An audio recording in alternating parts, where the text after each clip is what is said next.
Me llamo Javier Mendoza, aunque en los archivos de este lugar, la ADX Florence en Colorado, solo soy el recluso número 89.732-076. Tengo 41 años y pasé los últimos 11 de mi vida como una pieza clave en la maquinaria del cártel de Jalisco Nueva Generación. Ahora cumplo 3 cadenas perpetuas consecutivas, más 30 años, por si acaso la eternidad no fuera suficiente. Estoy aquí, en el hoyo más profundo del sistema penitenciario gringo, y he decidido hablar, no para buscar perdón, porque para gente como yo no existe, sino para destruir una mentira. Todos ustedes, en México, en el mundo, creen que conocen al señor Mencho. Creen que su poder se construyó a base de plomo, de cuerpos colgados en puentes y de ejércitos de sicarios. Esa es la parte que les dejan ver, el ruido, el circo de sangre para mantener a todos asustados. Pero el verdadero secreto de su ascenso, el arma más letal y silenciosa que tuvo, no fue un cuerno de chivo ni un lanzacohetes.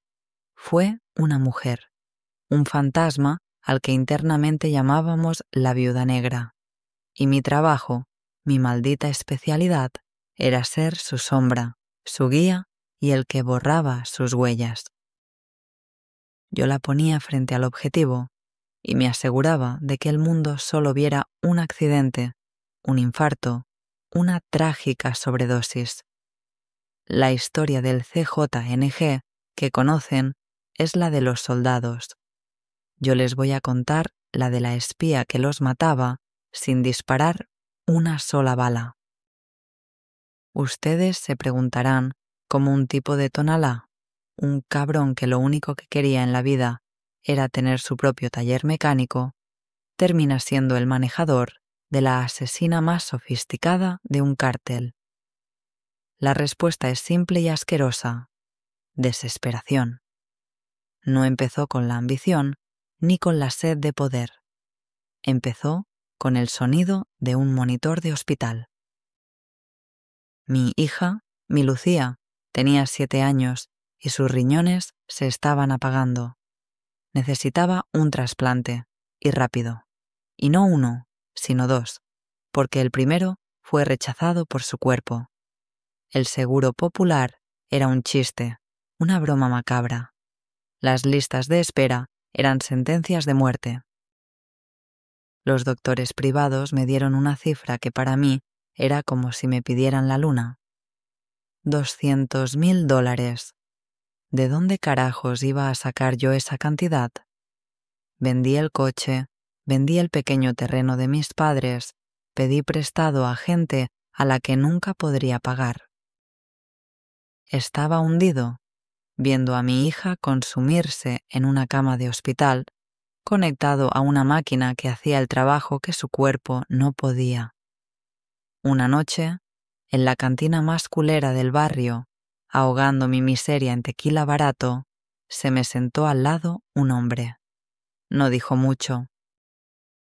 Solo que había escuchado de mi problema, que el patrón de la plaza valoraba a la gente leal y trabajadora. Dejó un fajo de billetes en la mesa, 10,000 pesos. Para que no te falte nada esta semana, dijo, el jefe te quiere ver. Sabía quién era el jefe. Todos en Jalisco lo sabíamos. Era el principio del fin. Fui a la reunión en una bodega que olía a cloro y a miedo. El hombre, un lugarteniente del señor Mensch, fue directo. Sabemos lo de tu niña. Nosotros nos hacemos cargo de todo. Los mejores doctores, el hospital en Houston, el trasplante, todo. No te preocupes por el dinero. Considéralo un préstamo. Un préstamo que nos pagarás con lealtad y trabajo. Yo no era pendejo. Sabía que no estaba firmando un préstamo. Estaba vendiendo mi alma. Pero en ese momento habría hecho un pacto con el mismo diablo para salvar a Lucía.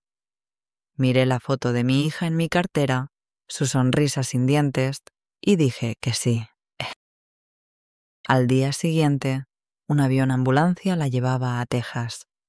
Y yo, Javier Mendoza, dejé de existir. En mi lugar nació El Ojo, el hombre que todo lo veía para el cartel. Mi primer jale no fue violento. No me dieron un arma y me mandaron a matar a alguien. Ellos eran más listos. Vieron algo en mí, una paciencia, una capacidad de observación que ni yo sabía que tenía. Mi apodo, El Ojo, no fue casualidad. Me asignaron vigilar a un contador de un cártel rival de Michoacán que operaba discretamente en Guadalajara. Querían saberlo todo: sus rutas, sus horarios, sus vicios, sus debilidades. Durante 3 semanas, mi vida fue ese hombre. Vivía en una camioneta con vidrios polarizados al otro lado de su calle. Lo seguía al trabajo, a sus comidas con políticos, a su casa de seguridad, donde se veía con su amante. Aprendí que bebía un whisky específico, que le tenía pánico a las arañas, que su amante era adicta a la cocaína y que los jueves por la noche, sin falta, apagaba a su escolta personal para verla. Documenté cada detalle. Hice un mapa de su vida, un manual de instrucciones para su destrucción. No me pidieron mi opinión, solo querían los datos crudos. Se los entregué en una USB, un informe tan detallado que asustó hasta al cabrón que me lo pidió. 2 días después, el contador y su amante aparecieron muertos en su nidito de amor. La versión oficial: una sobredosis que se salió de control. La policía encontró cocaína de mala calidad, una botella del whisky que le gustaba, todo perfectamente escenificado. Nadie sospechó nada. Mi jefe me llamó. No me felicitó. Solo dijo: «Tienes buen ojo para los detalles, cabrón. Sigue así». Ese fue mi bautizo. No jalé el gatillo, pero sentí el peso de esas muertes como si les hubiera volado los sesos yo mismo. Entendí que en este negocio la información era un arma más letal que una granada. Y yo, sin saberlo, me estaba convirtiendo en un armero. Unos meses después de aquello, tras varios trabajos de vigilancia exitosos, me subieron de nivel. Ya no reportaba al jefe de plaza de mi barrio. Me mandaron llamar a un rancho en la sierra, un lugar donde el aire era tan puro que te quemaba los pulmones y el silencio era tan denso que podías oír tus propios pecados.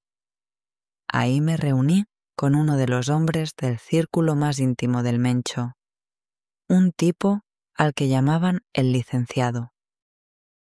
No era el típico narco con botas de avestruz y cadenas de oro.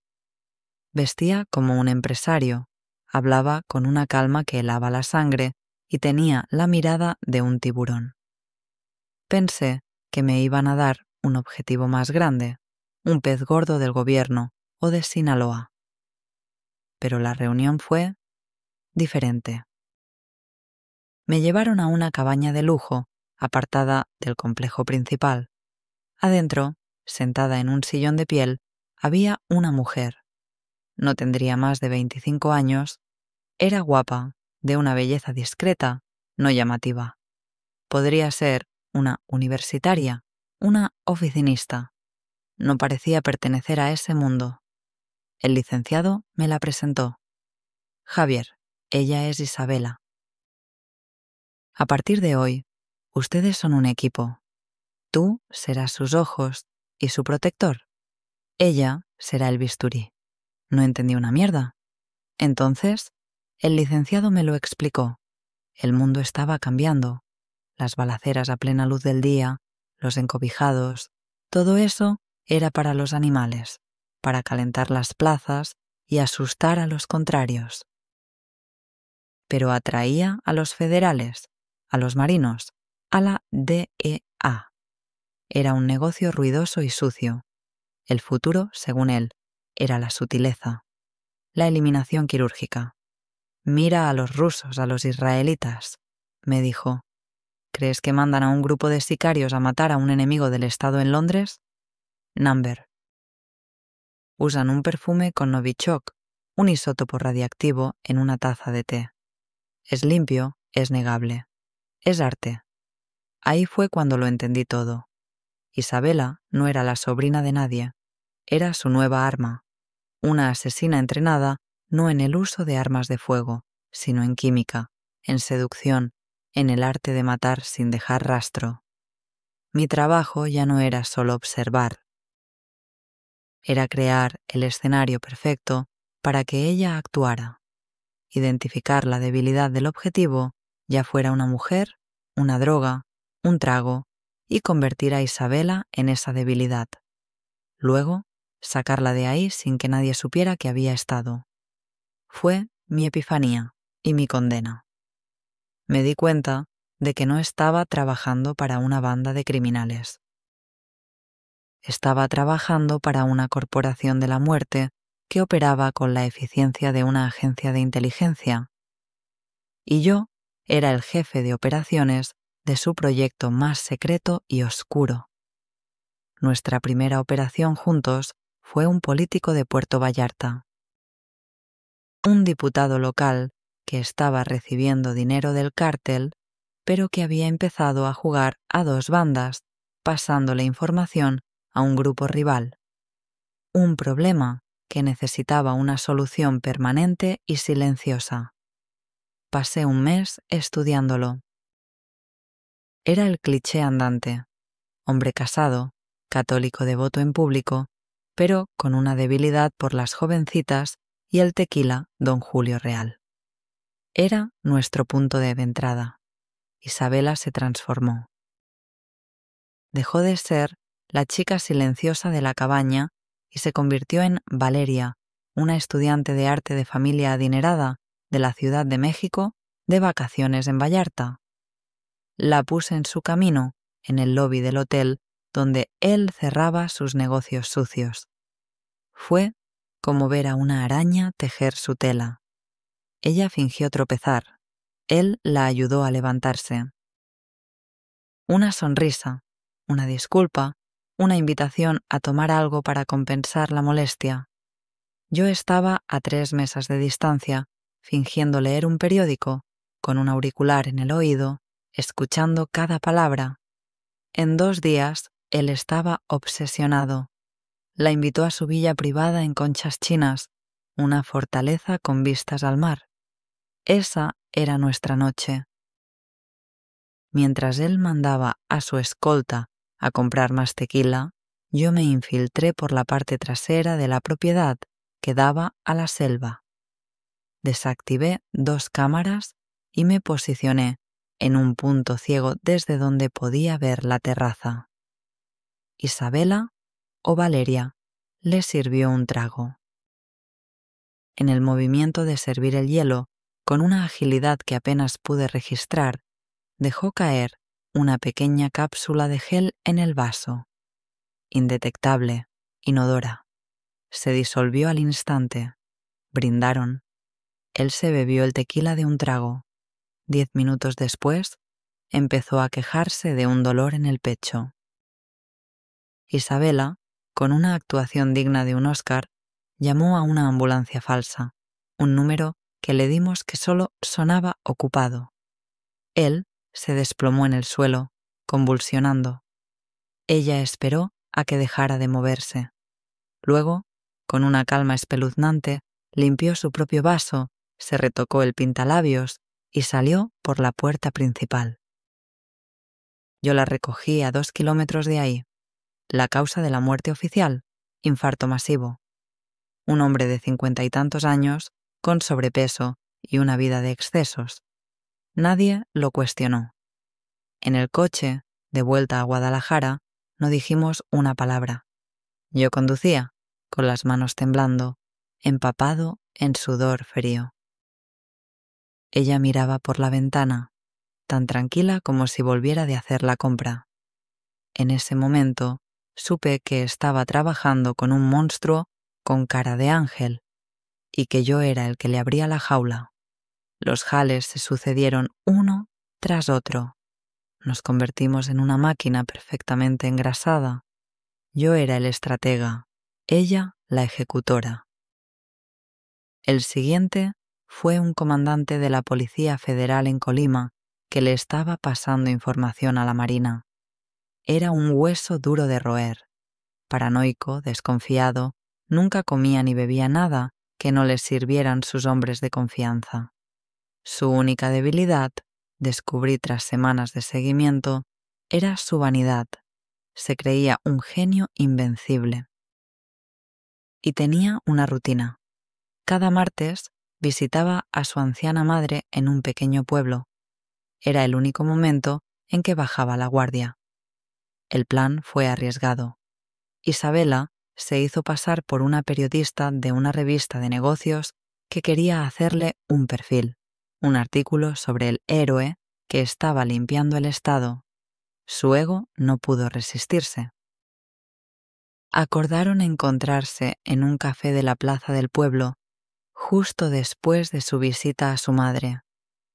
Yo estaba disfrazado de jardinero, podando los arbustos de la plaza, observando todo. La entrevista fue corta. Al despedirse, Isabela le extendió la mano.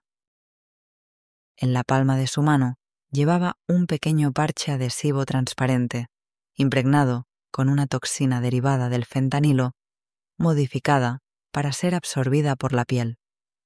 Un contacto de 3 segundos era suficiente. El comandante, sonriendo, le estrechó la mano con fuerza. 1 hora después, lo encontraron muerto al volante de su camioneta. Parecía que se había quedado dormido. El forense dictaminó un paro cardiorrespiratorio. No había veneno en su sangre, la toxina se metabolizaba en minutos sin dejar rastro. Era el crimen perfecto. Pero el más complicado fue un financiero de Sinaloa que lavaba dinero para el Mayo Zambada y que se había mudado a Zapopan. Este tipo era un fantasma. No salía, no tenía vicios conocidos, trabajaba desde un penthouse blindado. Su única conexión con el mundo exterior era su instructor de yoga personal, un gringo espiritual que lo visitaba 3 veces por semana. Tuvimos que ir por el instructor. No lo matamos. Lo secuestramos, lo drogamos y le sacamos toda la información sobre la rutina y la distribución del penthouse. Isabela, que hablaba un inglés perfecto y tenía una flexibilidad increíble, se convirtió en la nueva instructora, Samantha, enviada por la misma academia de yoga para cubrir al titular enfermo.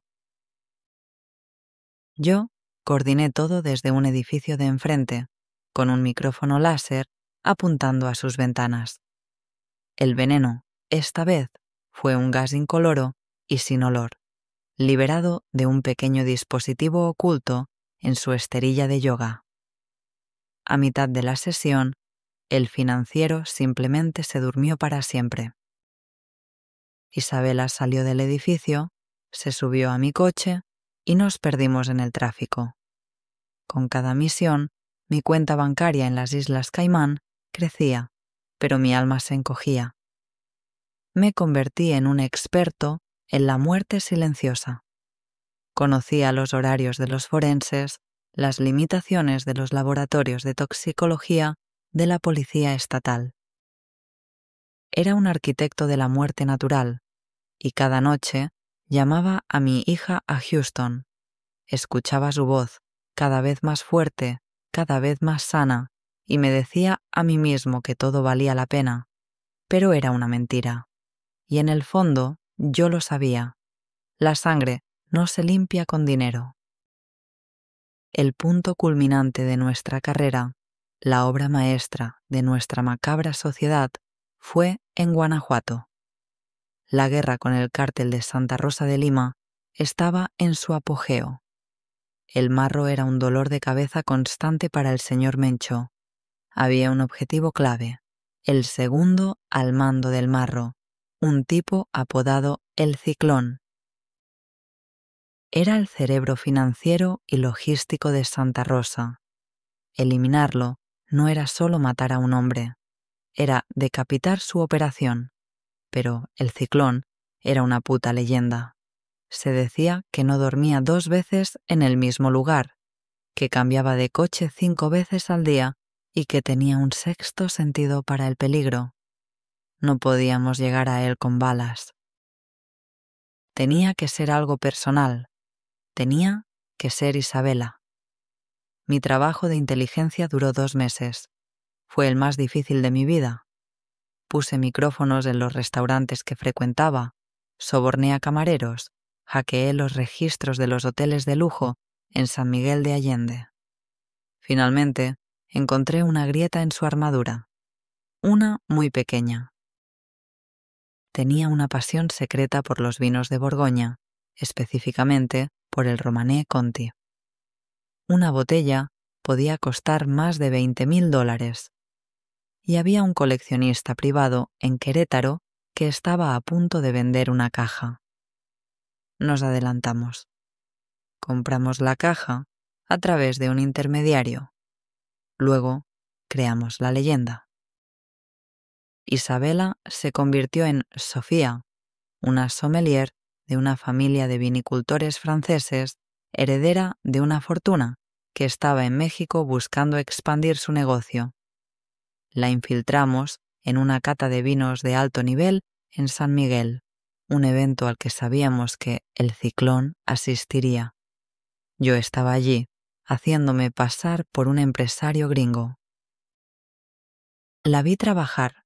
Fue hipnótico. Hablaba de taninos y terroir con una pasión que convenció a todos. El Ciclón mordió el anzuelo.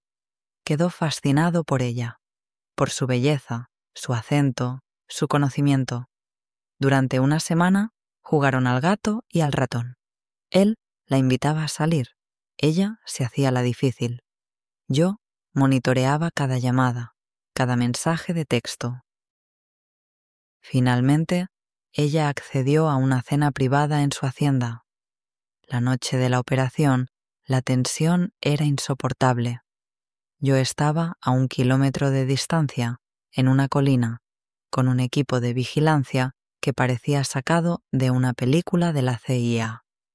Tenía visión térmica, micrófonos de largo alcance, todo. Isabela llevaba un pequeño transmisor en un pendiente.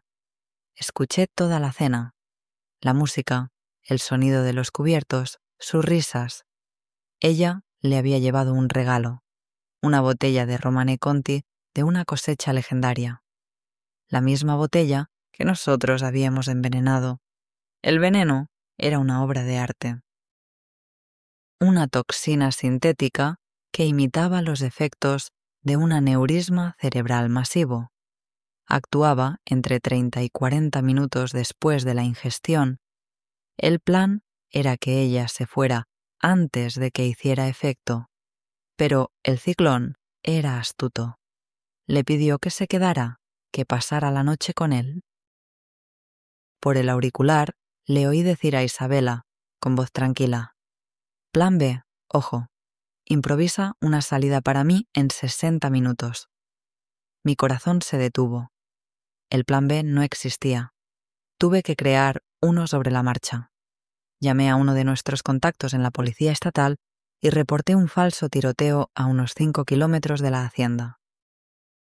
Sabía que la escolta de El Ciclón reaccionaría, se pondrían nerviosos, parte de ellos iría a investigar. Crearía una distracción. Funcionó. Mientras parte de la seguridad se movía, escuché a El Ciclón empezar a arrastrar las palabras. Le dijo a Isabela que se sentía mareado. Luego escuché un golpe sordo, el sonido de su cuerpo cayendo al suelo. Isabela susurró en el pendiente: Está hecho. Dame 10 minutos. Salió de la hacienda con calma. Le dijo a los guardias que quedaban que su jefe se sentía mal y no quería ser molestado, que ella se iba en un taxi que había pedido. El taxi era yo. Cuando se subió al coche, estaba pálida, pero su mano no temblaba. Estuvo cerca, fue todo lo que dijo. Al día siguiente, la noticia fue que el famoso narco había muerto de causas naturales. Un aneurisma. Nadie sospechó nada. La guerra en Guanajuato cambió de rumbo a nuestro favor. A nosotros nos dieron un bono de $500,000. Yo lo deposité en la cuenta de mi hija. Pero esa noche no pude dormir.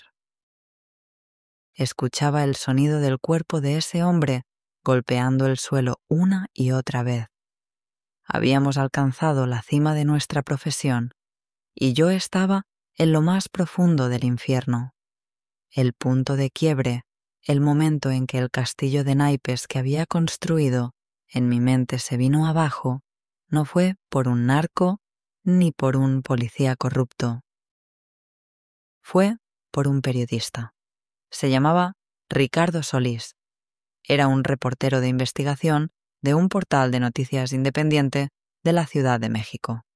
Era bueno, jodidamente bueno. Llevaba meses investigando una serie de muertes naturales de alto perfil que, casualmente, beneficiaban al CJNG. No tenía pruebas, solo un patrón. Estaba conectando los puntos y se estaba acercando peligrosamente a nosotros, a Isabela. Una tarde, el licenciado me llamó a una reunión. Fue corta y fría. El reportero se ha convertido en un problema. Hay que silenciarlo. Y luego añadió, mirándome directamente a los ojos, quiero que este trabajo sea personal, ojo. Quiero que lo hagas tú. Con tus propias manos, sin la mujer, para que demuestres que tu lealtad sigue intacta. Sentí un frío glacial recorrer mi espalda. Entendí el mensaje.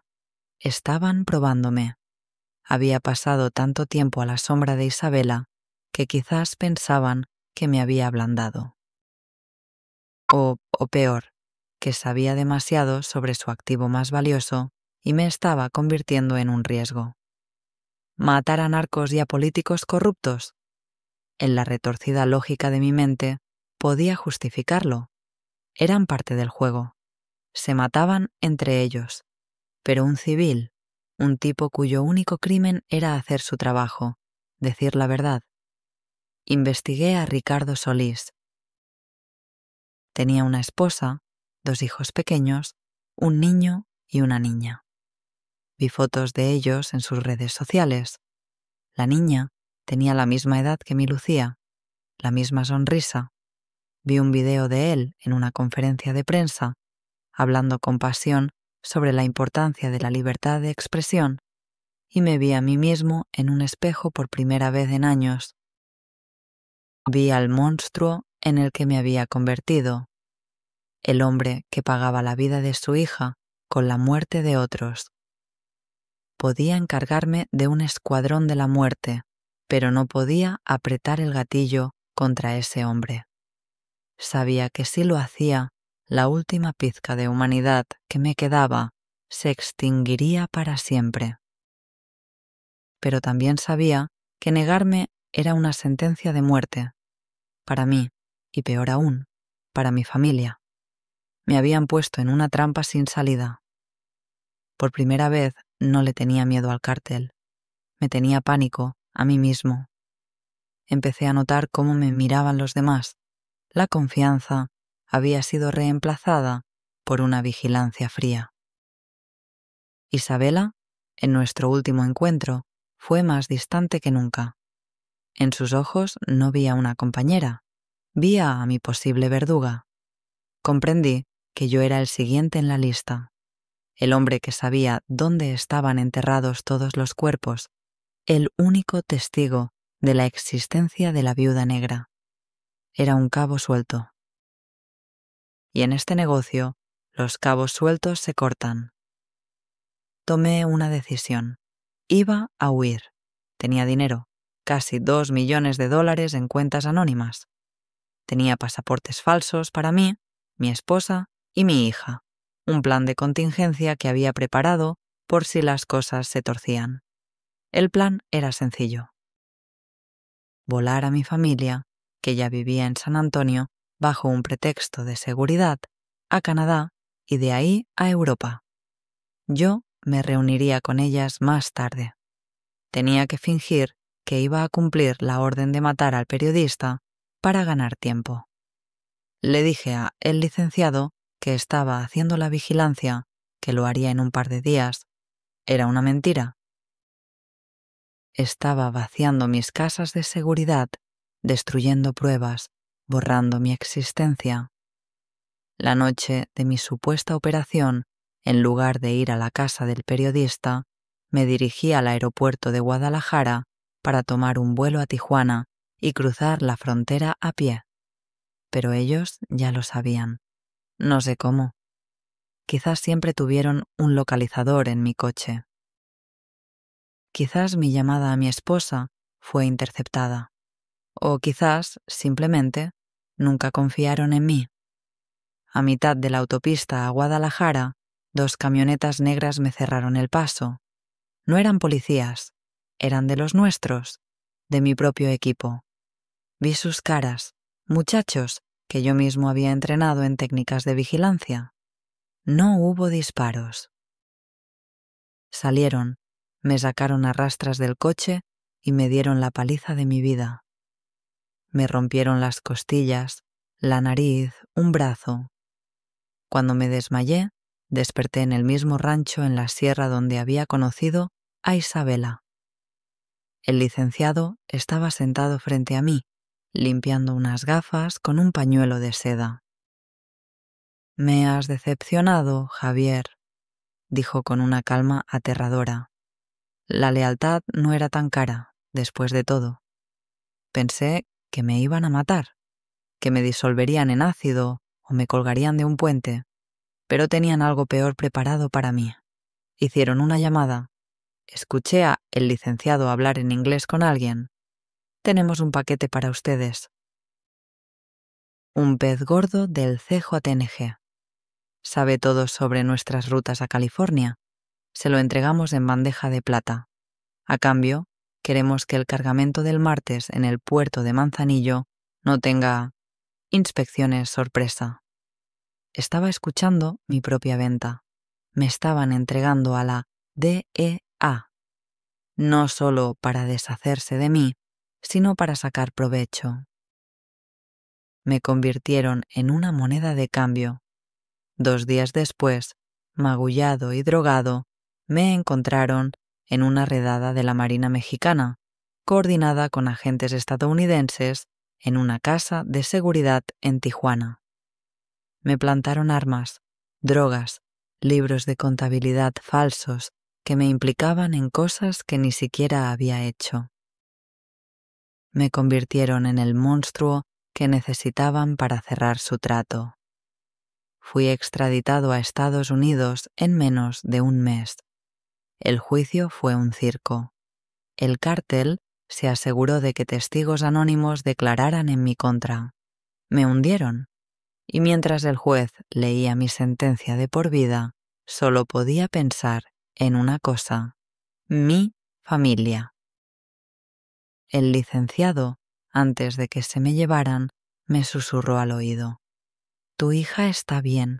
Seguiremos pagando su tratamiento, siempre y cuando tú mantengas la boca cerrada aquí. Si hablas, el dinero se detiene. Y sabes lo que eso significa. Me dejaron vivo, pero me quitaron todo. Me convirtieron en un fantasma encerrado en una caja de concreto.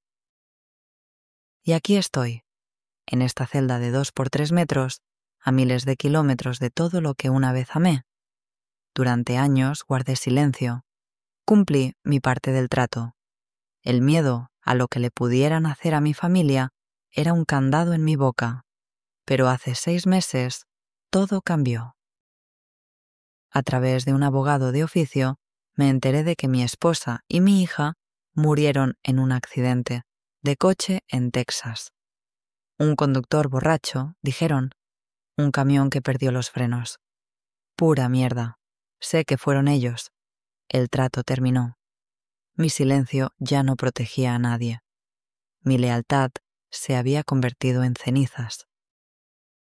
Y lo único que me queda, mi única posesión en este mundo, es la verdad. Por eso estoy hablando ahora. No es una confesión para Dios, ni una petición de clemencia para un juez. Es mi última bala, mi venganza. Quiero que el mundo sepa que el arma más peligrosa del cártel de Jalisco no dispara. Seduce, sonríe y te sirve un trago. Quiero que el nombre de Isabela, la viuda negra, sea conocido. Quiero que la busquen, que sientan el pánico que yo sentí, que su propia organización la vea como un riesgo y la elimine, como hacen con todos nosotros.